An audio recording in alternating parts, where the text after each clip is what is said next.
control is a pattern of repeated events that is there to scare, intimidate a person.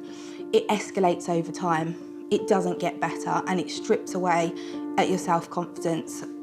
I was a former shadow of myself when I fled.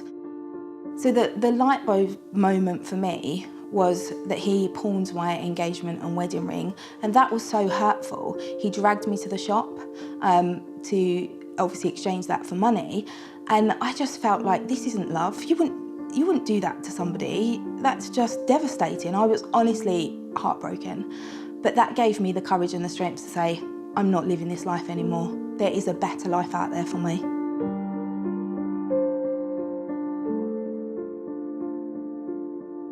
I never forget the conversation I had when I called the non-emergency line to say that I would like to speak to somebody about domestic abuse. And I think that's the first time I used the term domestic abuse. I knew I was never going back. I knew that if I went back, I would be a statistic.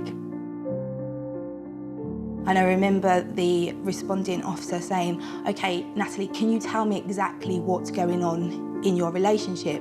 And I was like, I don't know where to start. In 2012, I met my ex-perpetrator, and for the first year or so, things were okay.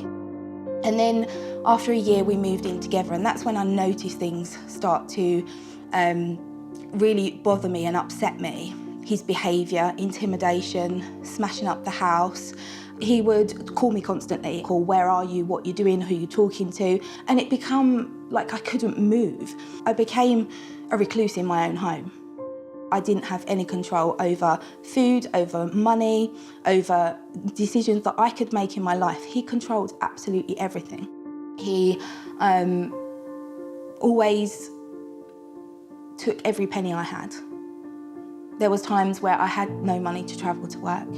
I had no money to buy essentials. I had nothing. I think what kept me there was fear, was absolutely fear. I thought that at one stage, he's gonna kill me.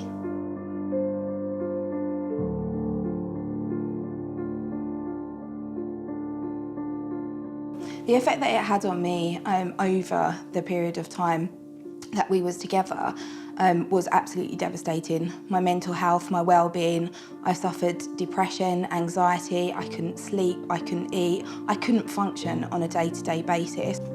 So the support that I had from Women's Aid completely rebuilt my life. And it made me take control of my life and what I wanted to do, what's right for you. I will always be so, so thankful to them.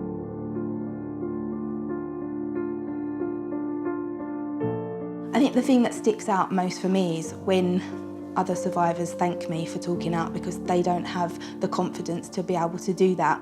So my dream for the future is that I want to move into the domestic abuse sector. I'm doing some professional training with Women's Aid. I'm so grateful, and I feel like it's my duty to talk out to people, to let other people know that they're not alone.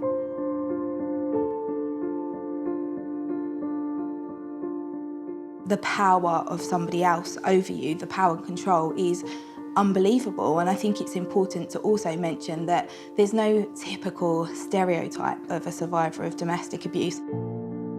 I'm Natalie. I'm a proud survivor ambassador for Women's Aid, and I will continue this forever.